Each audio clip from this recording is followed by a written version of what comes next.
হে, Pirganj Scott Rangpur page এবং YouTube চ্যানেলে সবাইকে স্বাগতম। কাঞ্চনজঙ্ঘা। কাঞ্চনজঙ্ঘা নামটি শুনলে মনে পড়ে যায় সেই জায়গাটি যে জায়গা থেকে একসাথে 3টি দেশ দেখতে পারবেন। এটি অবশ্যই দেখতে হলে আমাদের সাথে থাকতে হবে। চলুন আজকে আমরা কাঞ্চনজঙ্ঘা বিষয়ে জানব।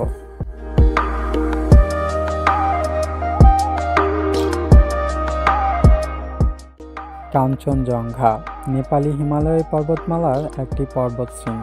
এটি নেপালের দ্বিতীয় উচ্চতম পর্বতশৃঙ্গ এবং ভারতের উচ্চতম পর্বতশৃঙ্গ এবং এর উচ্চতা ৮৫৮৬ মিটার।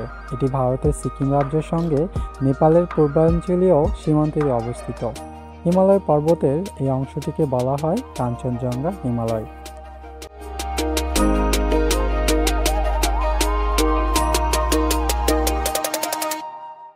হিমালয় পর্বতমালার তৃতীয় সর্বোচ্চ শৃঙ্গ কাঞ্চনজঙ্ঘা ভারতের সিকিম ও নেপালে অবস্থিত হলেও হেমন্তের এই সময় প্রায় প্রতি ভোরেই পঞ্চগড়ের বিভিন্ন জায়গা থেকে তার দেখা মেলে। বরফে ঢাকা শৃঙ্গ ভোরের আলোয় জেগে উঠে সোনালি রং ধারণ করে। আকাশ মেঘমুক্ত থাকলেও দিনের অন্য সময়েও দেখা যায় কাঞ্চনজঙ্ঘা। এই সময় কাঞ্চনজঙ্ঘার রূপ দেখতে তেঁতুলিয়ার ডাকবাংলোর এলাকায় বসে প্রকৃতিপ্রেমীদের আড্ডা।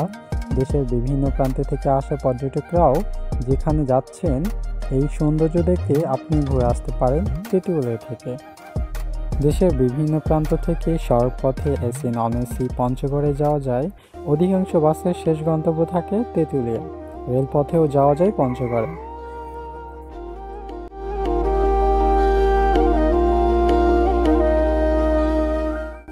পঞ্চগড়ে যেখানে থাকবেন, পঞ্চগড় জেলা শহরে রয়েছে সার্কিট হাউস সহ স্থানীয় সরকার প্রকৌশল অধিদপ্তর, পানি উন্নয়ন বোর্ড এবং সড়ক ও জনপদ বিভাগের গেস্ট হাউস। বেসরকারিভাবে central guest house, hotel Mouchak, hotel Pritam, Agradoot palace, SK palace, Dhansiri সহ বিভিন্ন আবাসিক হোটেল রয়েছে এই পঞ্চগড়ে।